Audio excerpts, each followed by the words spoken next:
Isso. Quem tiver um questionamento, só levantar a mão.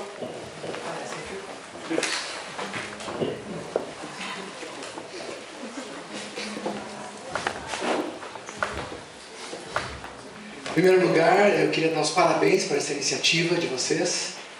Muito joia. Eu sou cristão também, da Igreja Batista. Sou pastor, também professor universitário da área de filosofia. Eu teria várias perguntas, inclusive para o Rodrigo, mas eu vou direto para o Jonatas, por causa do horário. Né? Jonatas, eu saio daqui com uma dúvida, pelo menos. Que gostaria que você sanar. Como que a teoria do design inteligente se aplica, então, para a origem das espécies? Eu sei que isso não é bem tua área, porque tu é físico, não é biólogo, mas, em outras palavras, o que a teoria do design inteligente aproveita do evolucionismo?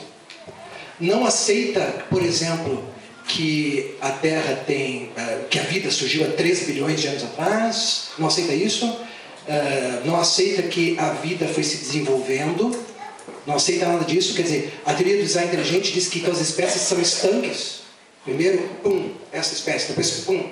Ou ela aceita que há um desenvolvimento, uma evolução das espécies, mas ao invés de dizer que é o acaso, a seleção natural, é o designer ali.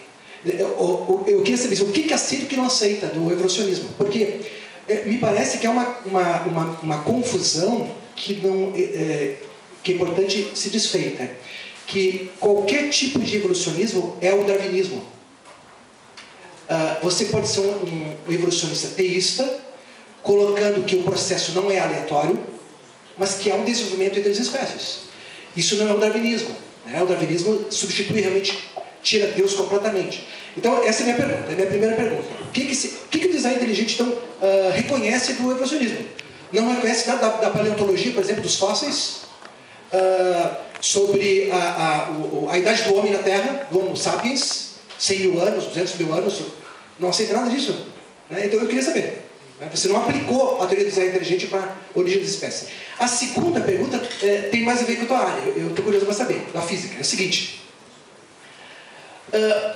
será, Jonas, que nós não poderíamos tornar compatível Deus com o acaso? Por que nós temos medo do acaso? O Deus da Bíblia é o Deus que, mesmo quando se lança sortes, a vontade dele é feita. Lembra do pecado de Acã? Queriam descobrir quem foi o que roubou, né? Quem que pecou para que o povo de Israel tivesse perdido, né? Lançaram sortes, foram lançando sortes, no acaso, até chegar em Acã. O Deus da Bíblia é um Deus que controla o acaso. Por que nós temos medo do acaso? De que Deus não possa usar processos que para nós parecem do acaso, né? A tua área, né? A física. A física quântica, ela é probabilística, né? Quer dizer, não existe mais leis deterministas, é probabilística, tudo é probabilidades. E no entanto e você aceita, eu acho que é a física quântica, né? E no entanto nós ainda temos que Deus é responsável pela criação e tudo. Olha, Deus movendo processos que para nós são casuais. Então, mesmo agora vamos pegar um defensor de um evolucionismo até darwinista. Tá? Vamos pegar, por exemplo, o exemplo do Francis Collins, que escreveu aquele famoso livro, né, A Linguagem de Deus. Ele inclusive faz uma crítica ao design inteligente, mas ele pega o evolucionismo teísta.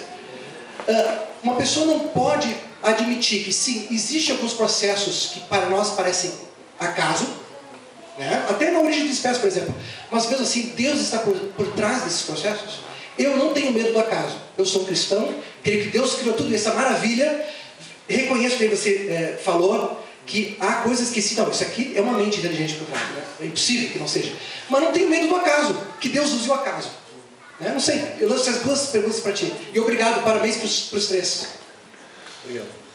Bom, o design inteligente ele compartilha algumas coisas com o evolucionismo, de fato.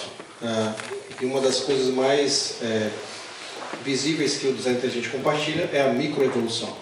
A microevolução é perfeitamente explicável pelo design inteligente e pelo darwinismo. Né? Ou seja, você pode ver isso aí na natureza. Né? Por exemplo, os diversos tipos de elementos, né, de animais de uma mesma espécie, né, são formas de microevolução. né, que você pode diferenciar, né, entre as espécies, entre os gêneros da mesma espécie. Né? E aquilo ali é uma microevolução. Você tem uma base e aquilo pode se diversificar por diversos fatores, como ambientais e tudo mais. Por exemplo, uma comparação é o porco selvagem do porco não selvagem. Todos eles pertencem, são da mesma espécie, mas sofreram microevoluções, cada um com um propósito específico que foi determinado pelo ambiente. Então, são coisas que, de fato, o design inteligente compartilha com o evolucionismo. Né? Agora, a macroevolução não. Eu dizer que aquele porco, a partir daquele porco veio um cavalo, veio um boi, isso realmente nós não compartilhamos. Isso. E não compartilhamos simplesmente porque nós decidimos compartilhar. A gente não compartilha porque não existe absolutamente nada na ciência que comprove isso. E se a gente está fazendo uso da ciência para analisar as coisas, então utilizemos também nas nossas afirmações, né, para afirmar as coisas. A outra questão é sobre o acaso, né? Sobre o fato de a probabilidade de ser regida, né, pelo acaso, né? Desculpa, de Deus agir no acaso para um determinado propósito, né? Bom, a gente teria que fazer uma escolha nesse caso, porque a partir do momento, aí eu estou falando do ponto de vista científico, né? Eu poderia certamente introduzir teologia, né? E realmente fazer essas inferências de que Deus pode usar o acaso para uma determinada finalidade, para a construção de um fim final, que no caso é a vida, é o universo. Mas se eu for investigar isso do ponto de vista científico, né, eu vou ter que fazer uso do que a ciência me diz para isso. E se eu utilizar na ciência, se eu utilizar o acaso na ciência e não na teologia, para que seja acaso, eu tenho que estar associado a uma probabilidade. E se nesse acaso eu estou usando aleatoriedade, então isso quer dizer que é uma probabilidade específica, ou seja, é uma probabilidade igual para todo mundo. Quando eu digo que quando eu afirmo que um processo chegou à sua finalidade a partir de sucessivas modificações aleatórias, eu estou associando uma probabilidade igual para infinito, para um determinado número de possibilidades. Então, eu tenho X possibilidades e eu estou dizendo que todas essas X possibilidades são igualmente prováveis. Isso na ciência. Então, para que eu use isso, para que isso se torne verdade na ciência, eu necessariamente tenho que associar a isso um tempo, né, ou alguma ferramenta para que eu possa medir isso. E a ferramenta que nós usamos é a probabilidade. E quando nós utilizamos essa ferramenta na ciência para explicar os processos biológicos, ela se mostra absurdamente improvável. Se eu faço uso da probabilidade como ferramenta científica, ela se torna absolutamente improvável, porque na própria ciência existem métodos que dividem o provável do impossível. Existe na estatística uma ferramenta que você pode fazer isso. Então, se eu for olhar do ponto de vista científico, um evento que é regido pelo acaso, eu vou ter uma probabilidade tão pequena que ela se transforma numa impossibilidade. Agora, se eu olhar do ponto de vista teológico e dizer que Deus rege inclusive o acaso, quando eu for pegar essa afirmação teológica e transpor na ciência, aquilo que eu considero como acaso já não mais será acaso. Porque eu estou colocando um agente externo que está regendo aquele acaso. Então aquilo não vai ser mais acaso, aquilo vai ser uma probabilidade. Vai mudar aquela aleatoriedade para uma probabilidade. E aí entra a mecânica quântica. Você afirmou de fato. A mecânica quântica é uma ciência probabilística. Mas não é uma probabilidade aleatória. Ao contrário, é uma probabilidade extremamente refinada. Uma probabilidade onde você faz cálculos muito complexos para que você chegue especificamente naquela probabilidade. Se você mudar infimamente os ajustes daquela função, por exemplo, a função de onda que rege o comportamento do elétron em torno do núcleo. Vamos pegar o mais simples de todos, o hidrogênio. Se você constrói a função de onda do átomo de hidrogênio a partir da mecânica quântica, usando, por exemplo, as equações de Schrödinger para isso, você vai ter uma função muito específica que vai realmente determinar como o elétron gira em torno do núcleo.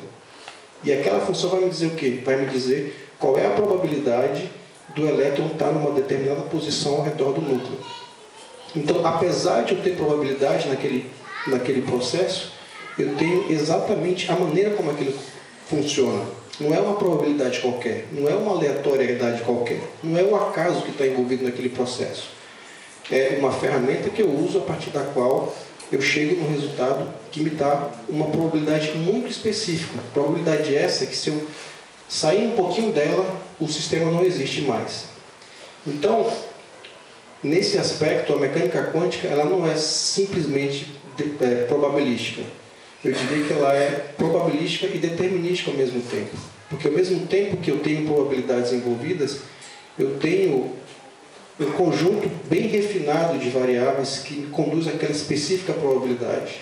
Então, existe essa distinção entre o acaso teológico e o acaso científico. E eu creio que são incompatíveis. Se você transpor, quer colocar o acaso da teologia na ciência, aquele acaso vai se transformar em determinismo. Então, é por isso que eu tenho dificuldades de conceber, né, do ponto de vista científico, o acaso, né? Porque quando você faz uso das próprias ferramentas que a ciência, né, como por exemplo, especialmente a estatística, me oferece para medir essas coisas, né, vai existir um buraco enorme entre o acaso e o determinístico, né? Enfim, espero que tenha ajudado na resposta. Irmãos, antes da próxima pergunta, só um aviso de utilidade pública, que tem palho ali vermelho, só estão pedindo para retirar para que uma pessoa possa sair. Só quero estragar a resposta do Jonas aqui, né? Falar que vai estragar a resposta dele, mas só que uma casa. A família fala de nossa sorte, por exemplo, quando os apóstolos estavam escolhendo o substituto de Judas, eles lançaram a sorte porque os critérios eram o que? Ter andado com Judas no ministério e ser escolhido por Jesus. Então, nossa sorte ali é lançar a confiança na providência de Deus, né? Existe muita diferença entre providência e acaso. Então, nossa sorte bíblica é confiar na providência, não é acaso. Né? Isso. Quando eu falei desse acaso teológico, na suposição, supondo que há um acaso teológico, quando eu transpor esse acaso teológico para o científico, ele não será mais um acaso. Porque Deus governa através da criação e da providência. Exato. Se Deus está por trás daquele evento que lança a sorte, já não é mais acaso. Já não é mais acaso. Exatamente. Uma próxima pergunta.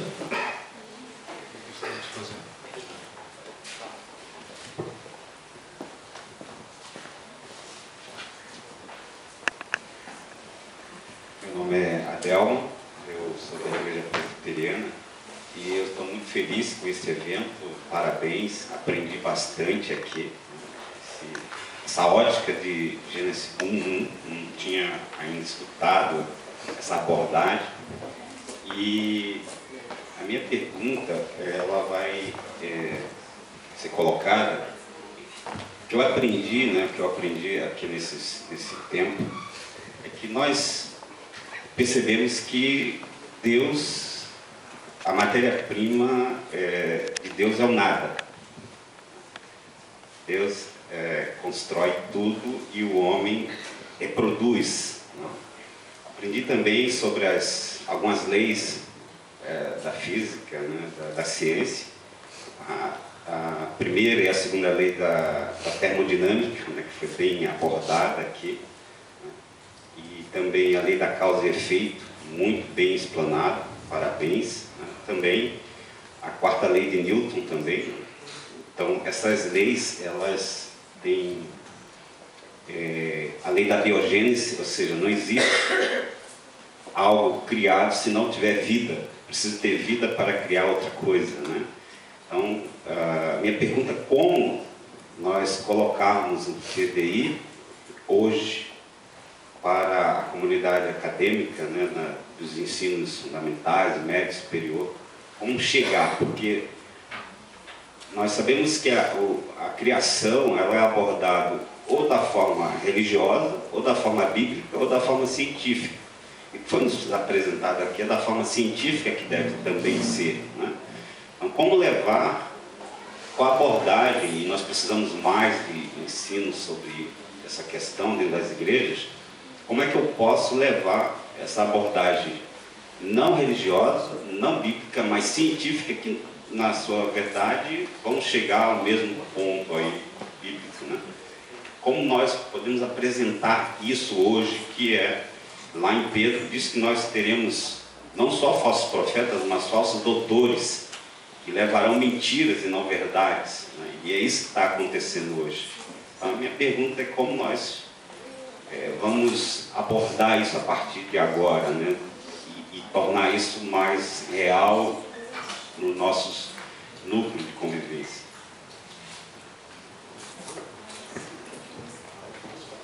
A pergunta é como levar o TDI à academia. Essa é a síntese da questão.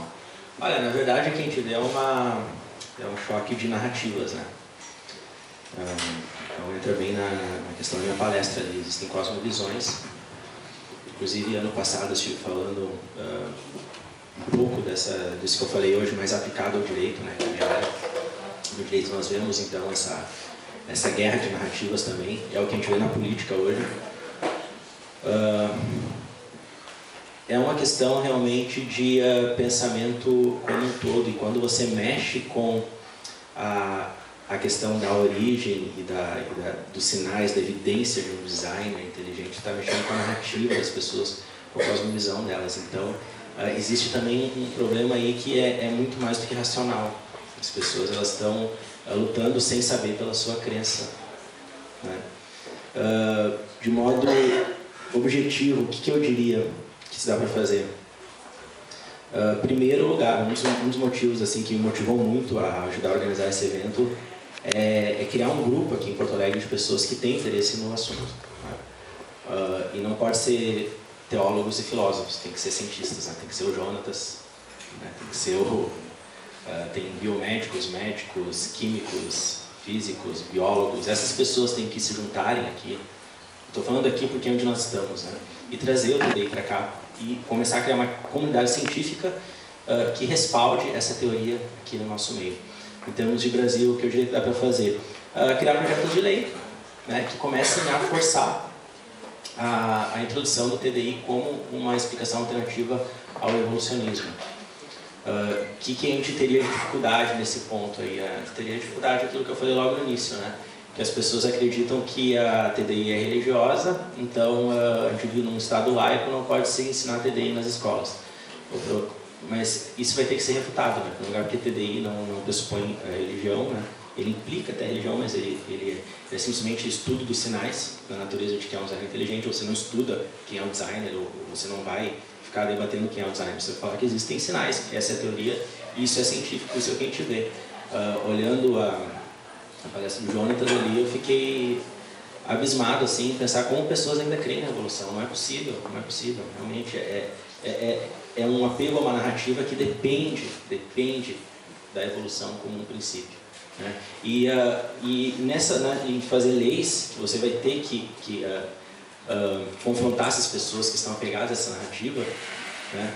Você vai ter que procurar meios também políticos de fazer com que isso vá à frente, né? Então é um passo bem longo e a longo prazo, né? Muito bem, Orton, eu sou cientista político, né, e eu quero exatamente, se possível, fazer parte desse grupo para, dentro da ciência política, a gente está levando isso também. Sim. Mas basicamente é isso, né? Um grupo de cientistas e pessoas que estão envolvidos no direito e na política para levar à frente a ideia. Só para complementar o que tu falaste, né, sobre obrigar, né, a ensinar o design inteligente. Claro que é uma alternativa, né? Mas eu acho que muito antes desse processo, eu acredito que o meio razoável e ideal, por assim dizer, de se seguir em frente com essa questão da divulgação é tornar isso uma discussão no meio acadêmico. Eu acho que antes de chegar nas escolas é importante que a academia aceite ou receba, né? E não há melhor lugar para discussão de teses, de ideias, de opiniões, de posicionamentos científicos, não há lugar melhor do que a academia, do que a universidade.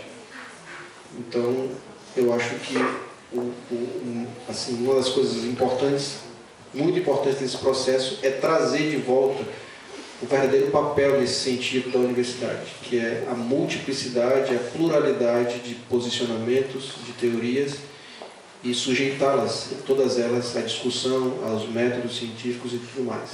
Eu acho que nesse sentido o efeito será muito mais profundo, né, do que simplesmente impor isso. Vamos obrigar, porque isso vai ser um prato cheio para os opositores ao design inteligente. Está vendo? Eles não conseguem entrar na academia, então eles estão querendo entrar à força. Então acho que o meio, ao meu parecer, ideal seria esse. Seria, começando nas universidades, tornar isso uma discussão real no meio acadêmico e acabar, né? Parar, sair dessa fase de simplesmente criticar e discutir, tá? Parar de fazer chacotas, né, por assim dizer, e vamos discutir a sua ideia, quais são os argumentos que você usa, vamos estudá-los, vamos submetê-los aos métodos científicos. Isso realmente é o papel da universidade. Eu acho que isso é o que realmente está precisando nesse sentido. Dessa forma, acho que vai fluir muito mais naturalmente na escola e tudo mais. Enfim, isso. Eu só acrescentaria que até nós não podemos confundir essa ideia da entrada do design inteligente no currículo, na academia ou nas escolas, com aquela controvérsia que existe nos Estados Unidos sobre ensinar criacionismo ou não. Ninguém está defendendo, vamos ensinar que o mundo foi criado em 6 dias, nas escolas, nos currículos. Não se trata disso. Até porque o design inteligente é aquilo, na melhor das hipóteses, usando a linguagem teológica, ele vai para uma teologia natural, ou seja, ele vai mostrar que há algum ser inteligente por trás do que existe. Nada mais do que isso. Mas não significa que esse ser é o Deus de Abraão, Isaac e Jacó que a gente tem na Bíblia. Então, design inteligente é uma proposta científica, não está naquele debate norte-americano. Nós não precisamos importar esse debate norte-americano aqui para a nossa realidade brasileira. É uma coisa diferente. Né? Não, e é curioso, né? Há muitos que dizem, né, que usam como narrativa, né, o fato. Tá vendo só, design inteligente é tão pobre, é tão pueril, que lá nos Estados Unidos já foi discutido e já decidiram não colocar nas escolas, ou seja, é uma coisa tão fraca que não chega nas escolas, né? Já foi, enfim, debatido, discutido, estabelecido que não pode entrar nas escolas. Mas o detalhe que muitos ignoram, ou pelo menos não fingem ignorar, é que o design inteligente, nos Estados Unidos, ele não foi introduzido nas escolas não porque ele não era científico, não porque ele era religioso, mas única e exclusivamente por causa das implicações dele. E nesse sentido, eu creio que ele se sujeitasse os mesmos argumentos, as mesmas ferramentas para o darwinismo, eu acredito que também o darwinismo não entraria nas escolas, porque tanto um como o outro tem implicações. Como eu falei na palestra, tem implicações religiosas, porque para ambas as coisas você precisa de fé. Então, se alguém falar que o design inteligente não entrou nas escolas dos Estados Unidos porque é uma teoria fraca, é mentira. Ele não entrou nas escolas por causa das suas implicações, que eram religiosas. E lá os Estados Unidos considerou que implicações religiosas ameaçam o Estado laico. Então foi por isso, que fique claro, não foi por falha da teoria, não foi porque a teoria é fraca, mas simplesmente por causa da implicação. Só para saber assim, quem mais tem interesse em fazer perguntas? Para a gente ter aqui. Eu gostaria de fazer só um comentário. Só para ter uma noção aqui, quantos mais faltariam? 1, 2, 3, 4. Tá. Vamos tentar então ser bem objetivos na pergunta para ver se a gente consegue fazer para encerrar nos próximos 5 minutos, aí, se isso for possível. 5 minutos só pergunta. Primeiramente, obrigado pela palestra. O meu problema com o design inteligente é que ele aparenta cometer o que nós chamamos na lógica de circularidade. de assumir como conclusão uma das próprias premissas. Ele afirma sair da teologia e entrar no conhecimento científico para provar a existência de um design. Me ajude aqui, não sei se Desculpa, ele afirma sair da teologia? Isso. Ele sai da Ele sai da teologia para entrar no conhecimento científico e conseguir... Ele não sai para entrar, ele é o contrário, ele sai da ciência com implicações teológicas. Não, perfeito. Ele sai do conhecimento teológico, entra no conhecimento científico para argumentar que houve... Mas eu corrigiria o termo sair e entrar porque ele começa no meio científico, ele faz uso da ciência. Então, sim, ele deixa de ser teológico. Não, ele não deixa de ser porque ele nunca foi. Ele nunca foi teológico. Perfeito. Só que o problema que eu vejo é que no final disso, quando leva o argumento para uma análise mais pormenorizada, é que ele acaba entrando com argumentos teológicos. Por exemplo, o design inteligente vai argumentar que há sinais de inteligência, consequentemente houve um ser inteligente por trás dessa criação. Mas há também sinais de caos, de, por exemplo, doenças no ser humano. Até o próprio DNA lixo, que o Francis Collins fala, aliás, ele comete uma contradição no livro. O nome do livro é Linguagem de Deus, mas no final acaba não sendo linguagem de Deus, e sim do acaso, por ser parte de algo indeterminado. Enfim, mas, por exemplo, ontem tive uma aula sobre a inutilidade do apêndice.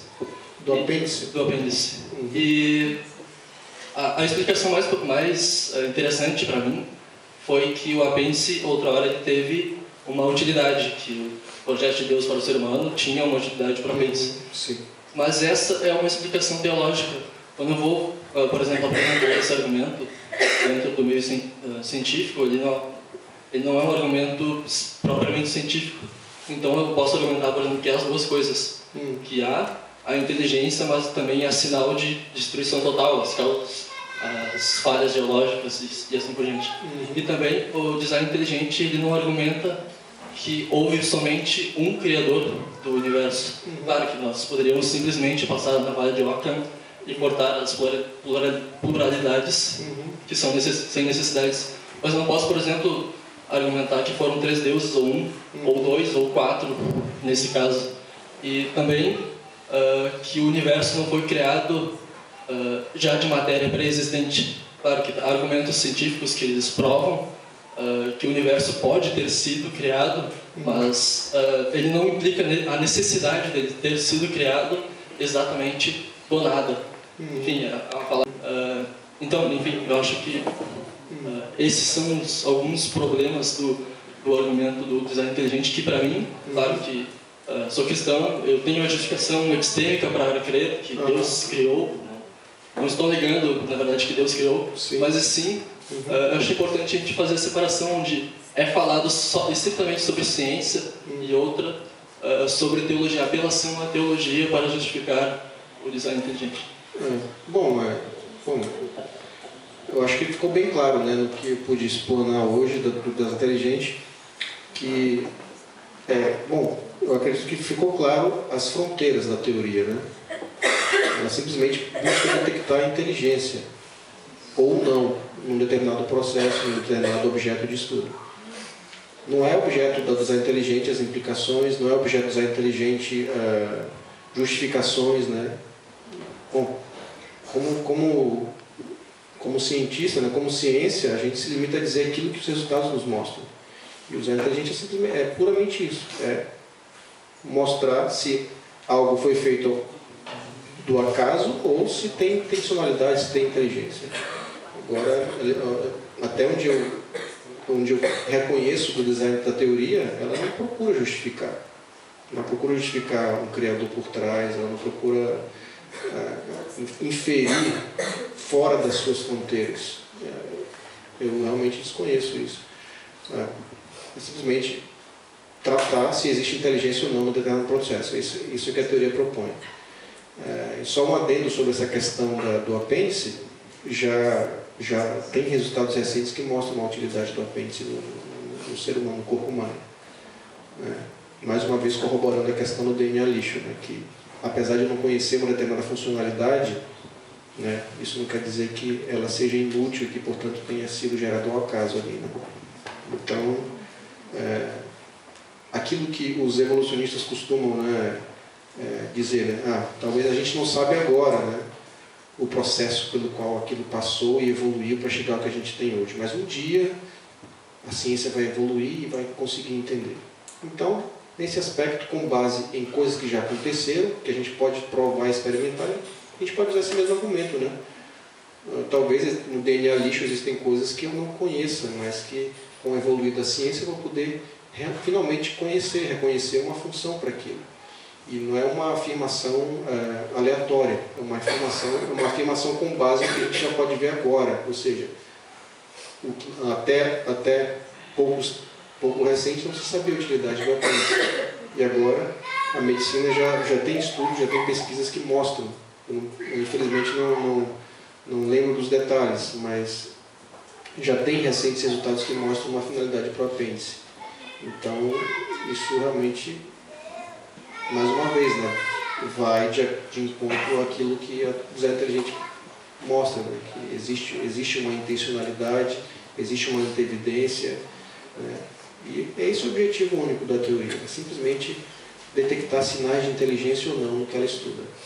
As implicações, tudo que rodeia na teoria é uma questão extra-teoria do design inteligente.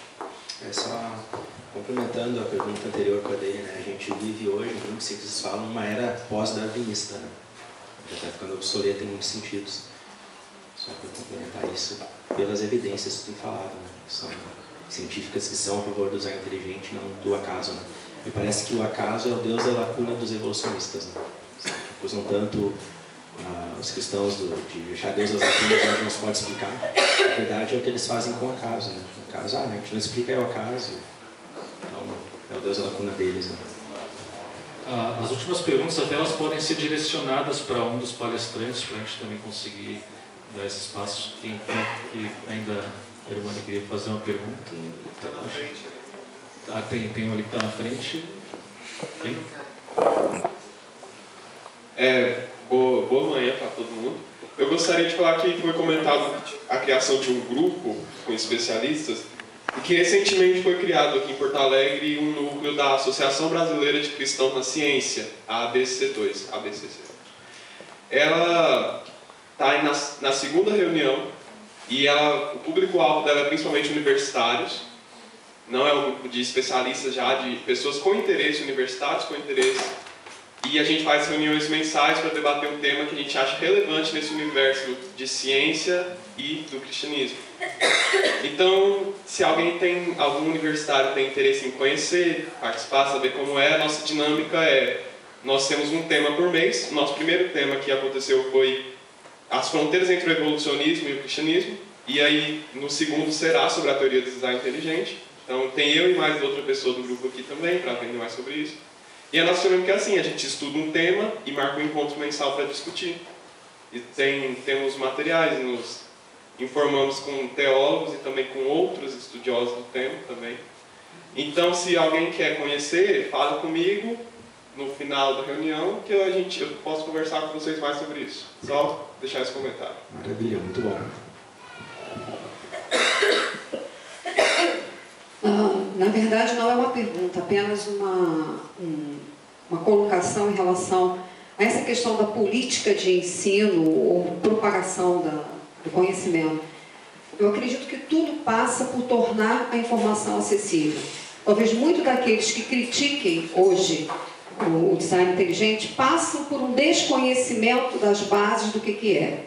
Então, eu acho que tornar esse conhecimento, tornar as bases, tornar os princípios do design inteligente acessível à maior parte das pessoas, aí sim a gente tem grande condição de fazer o conhecimento circular, envolvendo diferentes áreas do conhecimento, trazendo a academia para uma diferente perspectiva de leitura. Você trazer profissionais de diferentes áreas, linguistas, analistas, cientistas, pessoas das diferentes áreas de conhecimento, e a partir das diferentes áreas, cada um trazer a leitura específica da sua área sobre design inteligente. Basicamente. Perfeito. Quando eu falei da proposição aí de talvez sugerir um projeto legislativo, né, para tornar curricular, também eu já pensei nisso, porque quando você coloca um projeto legislativo, ele entra na agenda de debates. Então, você começa a preparar a academia, você começa a preparar a sociedade para começar a receber aquele novo conceito, né? Então, eu concordo com o Jonatas, né, quando ele fala que tem que preparar a academia.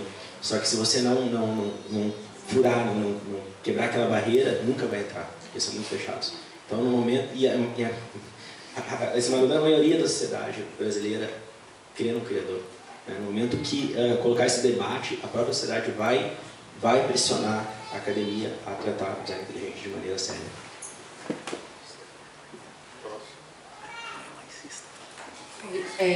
Bom dia, feliz sábado a todos. Eu sou a professora Cláudia, eu sou integralizadora da FECAD lá com o professor Rodrigo, com meu querido colega Leon, e tem tanta gente aqui, enfim, né? Tem 3 alunos meus aqui presentes, que foram meus alunos, principalmente o Alexandre, e ele não vai me deixar mentir. Então, como eu sou professora concursada da Rede Estadual de Ensino do Rio Grande do Sul, eu digo com toda... e estou me aposentando esse ano, glória a Deus. Não foi. Vou ficar com mais um pouquinho, mas agora pouquinhas horas.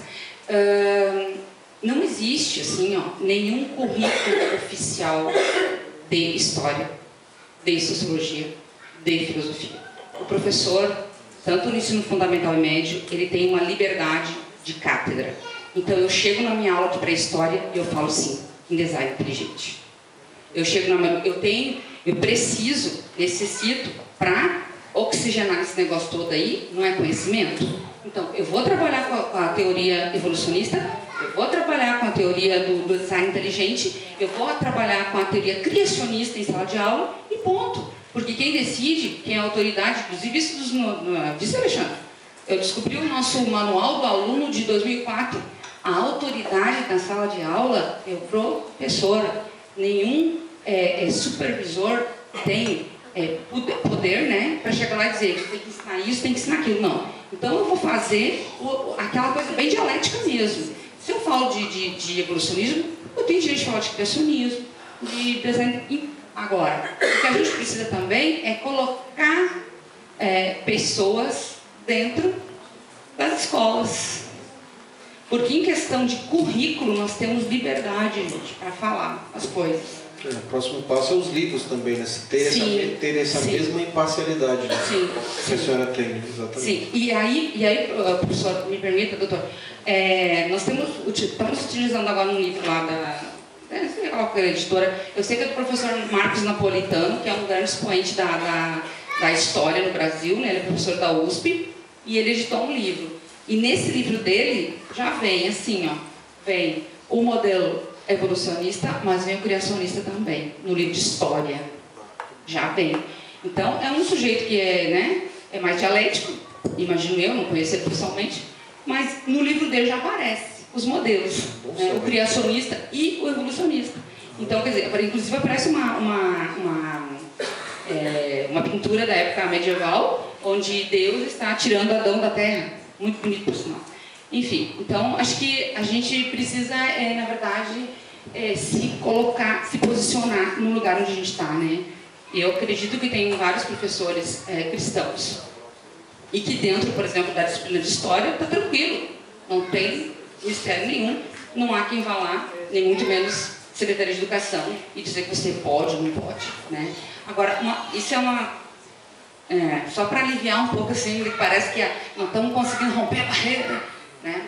Mas nós podemos, né, fazer isso. Agora, uma questão que me ficou assim, que eu não entendo muito de física, como eu digo, eu nunca estudei física, química e biologia, né? Porque fiz curso técnico. Então, quando o senhor fala em microevolução, o senhor não está falando, seria a mesma coisa que dizer adaptação? Sim, no DNA existe nos seres vivos, né, o que é chamado na genética de carga genética, ou seja, elementos, né, que podem, características, né, que podem ser ativadas ou não por algum agente externo. Então, dependendo do ambiente em que uma determinada espécie, um determinado ser vivo está, devido à carga genética, ele se adapta para aquele ambiente, fazendo com que tenha microvariações. Então, seria essa a microvariação que a gente está falando. Próxima pergunta. A paz do Senhor a todos, eu sou o pastor Kleber, congrego aqui no distrito. Satisfação conhecer os irmãos. E também coronel da reserva, psicopedagogo e concurso lá do IBR. A pergunta que eu vou fazer para a é com relação ao contraponto da TDI, com relação à crença das pessoas, ultimamente tem crescido bastante, concernente aos extraterrestres.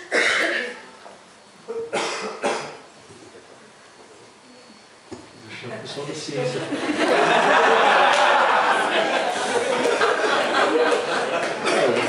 Novamente, né, eu reitero o que eu já falei. Eu reitero o que eu já falei antes, né?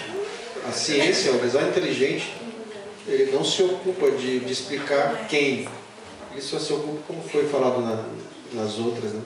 O como, né? De que maneira aquilo aconteceu, ou simplesmente, ou em última instância, analisar se aquilo foi ou não uma causa inteligente. É isso a fronteira que eu acho que deve ser bem estabelecida. O design inteligente não se ocupa de explicar o porquê, as implicações. Tudo isso eu enxergo como implicações. ET, enfim, qualquer outra coisa, são implicações. E o design inteligente não se ocupa disso. Como uma ferramenta científica, ele se limita ao que a ciência pode oferecer, pode afirmar, pode falar. E o que a ciência pode afirmar é isso. Tem ou não origem inteligente. Ponto. É só isso. Oi, boa tarde. Eu queria fazer uma perguntinha sobre qual seria o problema de aceitar que a espécie humana, por exemplo, ela teve uma evolução, de certa forma, digamos, evolução, uma mudança de diminuição da sua complexidade, no sentido de um dos últimos artigos que eu li é de 2011, de uma revisão, que fala assim, mostra ali todos os fósseis que possivelmente eram os elos, e todos foram descartados. Sendo que sobraram dois, que é o Neandertal e o Cro-Magnon, que na verdade eles são mais complexos estruturalmente que nós. Eu fiquei pensando assim, qual seria o problema em eu afirmar que o homem ele regrediu na sua complexidade? Até aquela questão que ele estava falando do apêndice, até que a gente estava conversando ontem, que o apêndice, nas últimas descobertas assim, que tiveram, que o apêndice ele abriga micro-organismos que apresentam antígenos. Então, o corpo ele vai desenvolver a sua imunidade quando ele está crescendo, porque o apêndice, ele, digamos, ele apresenta, ele deixa o corpo mais resistente. Só que se tu tirar o apêndice, isso acontece igual. Só que o apêndice está ali, ele tem função, só que ele não é tão necessário. Só que a gente não pode pensar assim que ele é totalmente inútil e é um erro. Eu penso assim, porque, por exemplo, se eu faço uma cirurgia de redução de estômago, eu vou sobreviver igual. Logo o estômago ele é maior do que precisa. Não, ele é assim. Se ele dá algum problema por ser maior, se eu engordo, isso não é um problema do meu corpo, mas sim que ele é assim. Se ele vai dar mais problema, isso é outra questão. Então, o apêndice até não levaria tanto nessa consideração, mas embora eu penso que talvez ele fosse mais útil antigamente, eu não sei, sabe? Mas qual é o problema de aceitar que o homem poderia, se tem algum problema de aceitar que o homem poderia ter regredido um pouco na sua estrutura, na sua complexidade, uma evolução negativa? Uma involução, né? Eu acho que isso só fortaleceria o design inteligente. Porque se você está sugerindo que veio do mais complexo, então realça ainda mais a questão de um projeto inteligente. Porque o que nós estudamos é a investigação de inteligência por trás dos processos. Se existe uma coisa muito mais rebuscada e complexa, um dos pilares do que a gente viu hoje fica em mais evidência, que é a questão da complexidade redutível, a anteevidência, né, enfim, a irredutibilidade, todos aqueles pilares. Então, você só está reforçando o fato de que a causa inicial foi mais, por assim dizer, foi mais, entre aspas, inteligente, porque se era mais complexo, então requer mais inteligência, né? Então eu só vejo isso como um aditivo, ou seja, soma as forças, né? E não subtrai de alguma forma. Não sei se foi tu mesmo que me falaste outro dia, eu estava conversando com um amigo desse Rachel também, que gosta desse assunto, vem com várias informações, né? Que o ser humano ele tem perdido alguma complexidade, vamos dizer assim, tem perdido algumas qualidades, o que fortalece também a narrativa bíblica do pecado, né?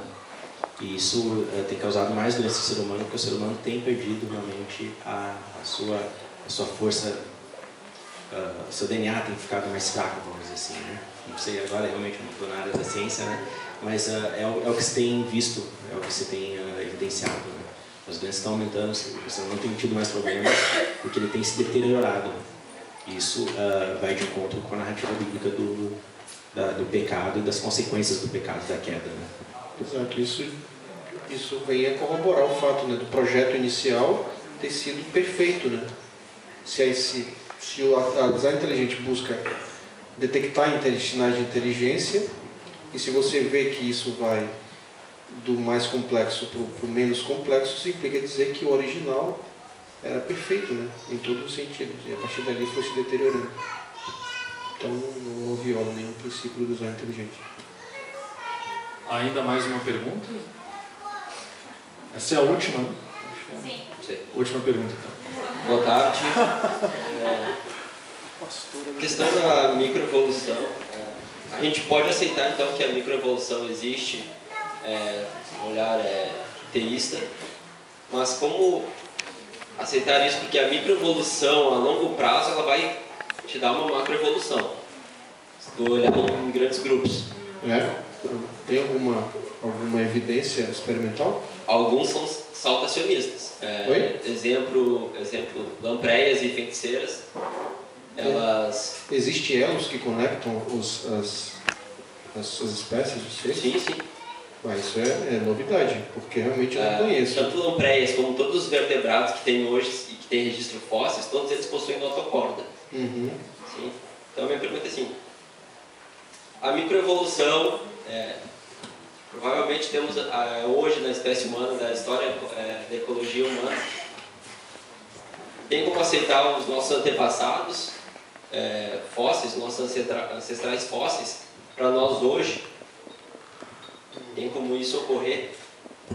Bom, eu realmente precisaria examinar com calma, já que você está afirmando que existe elos, realmente eu preciso investigar isso, porque o que realmente eu sei, o que se é vigente é que não existe elos, né? Então, antes de responder essa sua pergunta, eu teria que examinar para ver realmente se é um elo, né? Porque o que se afirma é que não tem elo, né? Que realmente corrobore a macroevolução, né? Sempre existem, existem microevoluções, aí chega num ponto, aí logo do lado está uma outra, né, microevolução de uma outra vertente que chega perto de uma, mas não transiciona. O que eu sei é isso. Agora, por exemplo, aquela peça que liga uma com a outra, até onde eu sei, não foi detectado ainda. Então, com base nisso, do que eu sei, do que eu tenho pesquisado, do que eu tenho visto, eu diria que não tem como afirmar que microevoluções sucessivas levam a macroevolução. Agora, enfim, teria que investigar isso que você está dizendo. Um outro ponto, assim, que... Não, só um adendo para essa observação, fizeram uma experiência com drosófilas, a mosquinha da fruta, sabe? Parece que 16 mil gerações eles fizeram cruzamentos, tentando isolar uma característica específica. Além de não conseguir fazer uma microevolução permanente, não houve qualquer surgimento de espécie em cima disso. Então, no momento que eles misturaram as populações, elas continuaram procurando normal e aquelas variações desapareceram. Então, 16 mil gerações, cara. Pega esse humano, multiplica por 20 esse negócio aí, tu tem uma quantidade bem grande em tempo. E não tem nenhuma evidência disso, que uma microevolução vai se tornar permanente e vai ser uma nova espécie. Tu tem coisas parecidas, seres que ocupam o mesmo território vão acabar desenvolvendo características similares. É bom ter casca, é bom ser alto, é bom correr rápido, vamos nós dois fazer a mesma coisa então. Mas os bichos não pulam. Não mudam de espécie? Não. O que eu bato na tecla, né, que eu digo que o evolucionismo é um mito, né, uma pseudociência, é que não existe reprodutibilidade, né? Nunca foi reproduzido no laboratório, nunca ninguém viu, então é uma coisa muito... não existe reprodutibilidade, né? Nunca foi reproduzido no laboratório. Então, se não é reproduzido no laboratório, não pode ser observado, não tem dados, não é científico, né? Então, é por isso que eu digo, isso não é uma pseudociência, né? Parte de um pressuposto que nunca foi provado e que está aí ainda perdido, né? Outra questão que eu queria perguntar também é: temos espécies hoje que não tínhamos no passado, há milhões de anos, mas que têm ligação com os fósseis. Antigamente a gente não consegue achar registro fóssil de espécies hoje, mas que tem ligação molecular, através de filogenia e etc. Como que a gente vê isso na parte da criação de Deus, formando as espécies?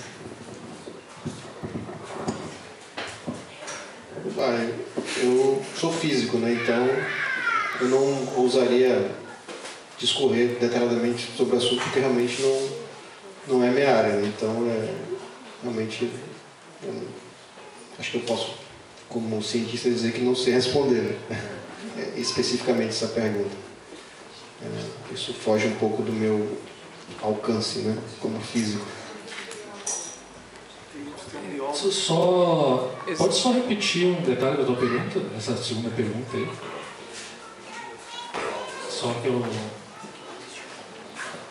Só tu comenta que existiriam fósseis que não estão... Que existem espécies hoje das quais não se encontram fósseis no passado, é isso? Isso, tem espécies que são mais novas. Claro, a gente tem que... não pode... Por exemplo? 100 anos, não. Vamos falar em milhões de anos, nós não temos... sei lá. Mas aí você consegue demonstrar que essas espécies são de fato mais novas? Quer dizer, a simples ausência de fósseis não prova que a espécie é nova. Não, digamos assim, eu trabalho no laboratório de sistemática da UBRA e trabalho com uma espécie de roedor, certo? Se a gente pegar, sei lá, 20, estou chutando, não sei se 20 milhões de anos, nós não teríamos a espécie Talumis glauca, que é um roedor que ocorre aqui. Mas ele tem ligação molecular com fósseis de outro roedor. Entendeu? Antigamente ele não existia, mas através de mutações e passar dos anos ele surgiu. Entendi agora. Daí você precisa simplesmente... Isso então é uma inferência. Você está inferindo então que aquilo evoluiu, né? Se você está dizendo que existiu no passado que leva, entre aspas, a crer que evoluiu porque tem hoje, você está fazendo uma inferência, porque você não tem dados concretos que provam isso, né? Não é? Tem toda uma história evolutiva Pois é, uma história, mas tem comprovação de que realmente aquilo evoluiu para o que é hoje? Tem resultados palpáveis que provaria isso? Não sei se é certo, mas parece que tu falou que um roedor evoluiu para um roedor. Tipo assim, um roedor equivalente no passado, existe, né? Evidência de que o roedor equivalente no passado evoluiu para esse roedor de hoje, que vocês estudam, é isso? Seria isso? Tem um fóssil de um roedor. Isso. Que tem alguma ligação com o que existe hoje. Exato. Mas são roedores. São roedores igual, né? São espécies, né? Pode ser. Mas são espécies totalmente diferentes. Elas têm ligações, mas são diferentes. Sim, como a extinção. Entendi. Como nós somos 70% conectados com a extinção é uma via, né, que pode explicar isso, né? Existiu no passado e foi extinto, né? É uma via. Mas para você afirmar categoricamente que é uma evolução de um para o outro, aí você realmente teria que ter provas concretas para isso. A proximidade entre esses dois, o fóssil e o roedor, não prova a evolução. Há uma proximidade, mas o fato é que há aí, na verdade, um limite da ciência. A ciência não consegue explicar por que há essa proximidade.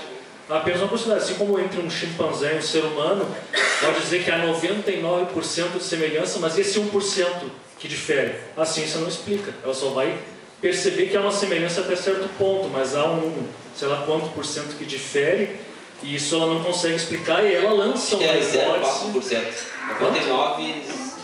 Exato, eu não sei exatamente o percentual, mas ela lança uma hipótese evolutiva para explicar, mas ela é uma hipótese explicativa, mas ela não é uma prova. Então me parece que vai por aí mais ou menos a resposta. Mas o caso que eles expressam seria a mesma relação de um chihuahua com um lobo? São dois canídeos. É isso que está me parecendo, são dois seleção roedores. E os dois são cachorro. Roedores de raças diferentes. Completamente diferentes. Tu não vai conseguir cruzar um chihuahua com um lobo, mas um não virou um gato, não pulou espécie. Tu consegue pegar um lobo e fazer sucessivos cruzamentos e tirar um chihuahua de novo, senhora. Porque fizeram. É que não consegue fazer uma coisa diferente do que já tinha previamente possível no DNA, né? Não quer dizer que estava ativo, mas só um adendo sobre a questão da semelhança, né? É uma afirmação bastante usada também, né? Que o fato de 99% da informação genética do chimpanzé é parecida com a nossa, então isso é mais uma evidência, né? Mas como foi tratado na palestra, né? DNA é informação, né? Então na palavra amor você tem, se você atribuir a posição da palavra amor uma porcentagem de semelhança entre as letras para formar uma palavra, se você pegar e trocar a palavra amor pela palavra Roma, você vai ter as mesmas letras e você vai ter um significado completamente diferente. Então, apesar de você ter 100%, né, por assim dizer, da mesma informação, da semelhança, quase que 100% da semelhança da palavra amor e Roma, exatamente porque usam exatamente as mesmas letras, você tem significados completamente diferentes. Então, quando você vai para um dos pilares da teoria inteligente, que é a informação, essa semelhança estatística, em termos de porcentagem, né, ela perde completamente o sentido. Porque, por mais semelhante que ela seja, uma única mudança na posição das bases, ela já produz um resultado completamente diferente. Então,